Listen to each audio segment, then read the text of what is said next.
اللہ سے بات کرنا بہت آسان ہے، خاص کر تب جب ہم ہرٹ ہوتے ہیں، کیونکہ تکلیف کے اظہار کے لیے الفاظ ڈھونڈنا بہت مشکل ہوتے ہیں، خاص کر وہ الفاظ جن کو سن کر سامنے والا ہمارے غم کی شدت کا اندازہ لگا سکے۔ مگر اللہ کے ساتھ ہمیں جد و جہد نہیں کرنی پڑتی، اسے اپنے دل کا حال سنانے کے لیے ہمارے آنسو ہی کافی ہوتے ہیں، اور کبھی کبھار تو وہ بھی نہیں نکل پاتے، بس خاموشی ہو جاتی ہے، اور اللہ کے علاوہ خاموشی کی زبان اور کون سمجھتا ہے؟ آپ ابھی جس مشکل میں پھنسے ہوئے ہیں، اس مشکل سے آپ کو اللہ کے سوا اور کوئی بھی سیف نہیں کر سکتا، تو پھر ادھر ادھر کیوں بھاگ رہے ہیں آپ؟ ٹھہر جائیں یہیں، رک جائیں یہیں۔ جس مدد کی آپ کو تلاش ہے وہ بھاگنے سے نہیں بلکہ اللہ کے سامنے سر جھکانے سے ملے گی۔ یہی غلطی تو پہلے بھی آپ سے ہوئی تھی، آپ اللہ کے سامنے سر نہیں جھکاتے تھے، اس لیے حالات ایسے پیدا کر دیے گئے جو آپ کو جھکا دیں، اور آپ ہے کہ ابھی بھی بھاگے جا رہے ہیں۔ سمجھیں اس بات کو کہ اس دنیا میں اللہ کے علاوہ آپ کا کوئی بھی دوست اور مددگار نہیں ہے، اور ہر آزمائش کے ساتھ اللہ آپ کے کردار کو نکھارتا ہے۔ ہر دکھ اور ہر مشکل کے ساتھ اللہ آپ کو پہلے سے زیادہ مضبوط اور طاقتور بناتا ہے۔ آپ جن مشکلات سے ابھی گزر رہے ہیں وہ آپ کی ذات کو بہتر بنانے کے لیے ہے۔ ہم زندگی میں جن حالات سے گزرتے ہیں وہ حالات کسی نہ کسی مقصد کے تحت اللہ ہماری زندگی میں بھیجتا ہے، اس لیے اللہ پر اور اس کے بنائے ہوئے پروسیس پر بھروسہ رکھیں۔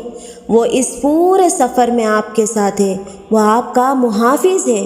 اللہ کے منصوبے ہمارے گمان سے باہر ہیں، آپ سوچ بھی نہیں سکتے کہ آپ کا رب کیا کچھ کر سکتا ہے۔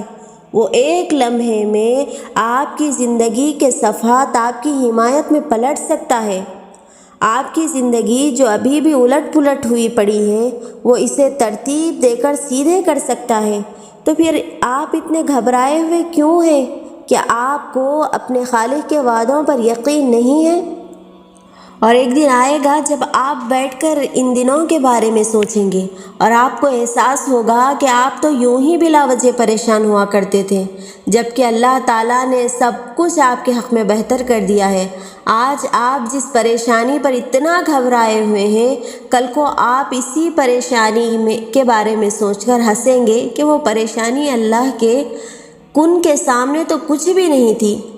وہ وقت بھی تھا جب آپ سوچتے تھے کہ بس اب سب ختم ہو جانا ہے، جب آپ اتنی تکلیف میں تھے کہ آپ کو لگتا تھا کہ آپ اب زندہ رہ نہیں پائیں گے، لیکن دیکھیں کہ آج آپ یہاں ہیں، تو کون ہے جو آپ کو یہاں تک لے آیا ہے؟ آپ کا المہیمن رب جس نے آپ کی حفاظت کی، آپ کا الرزاق رب جس نے آپ کو تکلیفوں سے نکلنے کے لیے راستے مہیا کیے۔ زندگی جتنی بھی مشکل ہو جائے، آپ کا اللہ ہمیشہ آپ کی حفاظت کرے گا اور آپ کو ہر مشکل سے نکال لے گا۔ جیسے سبھی وقت گزر گئے ویسے ہی یہ وقت بھی گزر جائے گا۔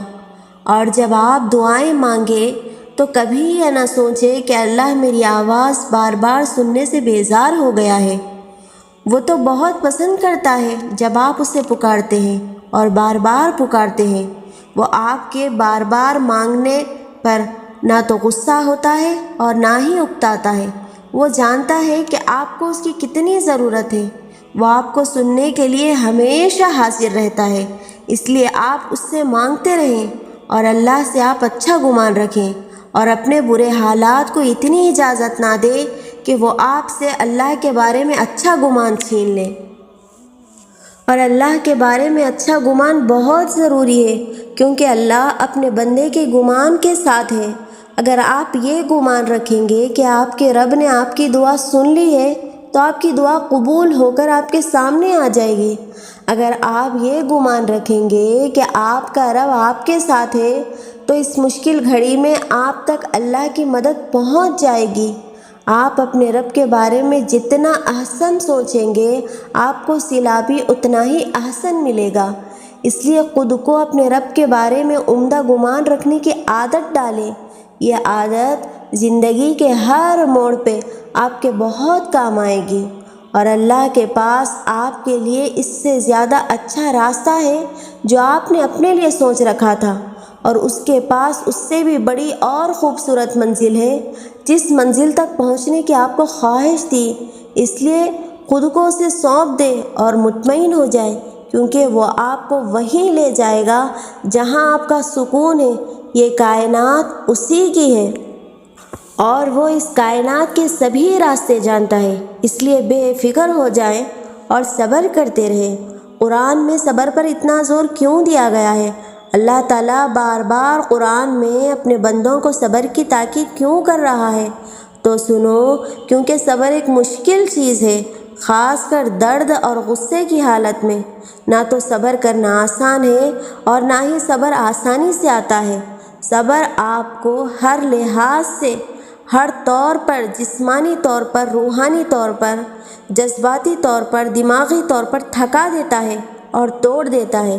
اس لیے ہمارا رب قرآن میں ہمیں بار بار صبر کرنے کے لیے حوصلہ اور ہمت دے رہا ہے، اور اسی لیے ہمارے رب نے ہم سے وعدہ فرمایا ہے کہ اگر ہم صبر کریں گے تو وہ ہمارا ساتھ دے گا اور ہم ہمیشہ اسے اپنے ساتھ پائیں گے۔ صبر کوئی چھوٹی بات نہیں ہے، اسی لیے اللہ نے اس کا اجر بھی بڑا اور خوبصورت رکھا ہے، اور اللہ تعالیٰ نے مشکل سے مشکل حالات میں صبر کرنے کا کہا ہے۔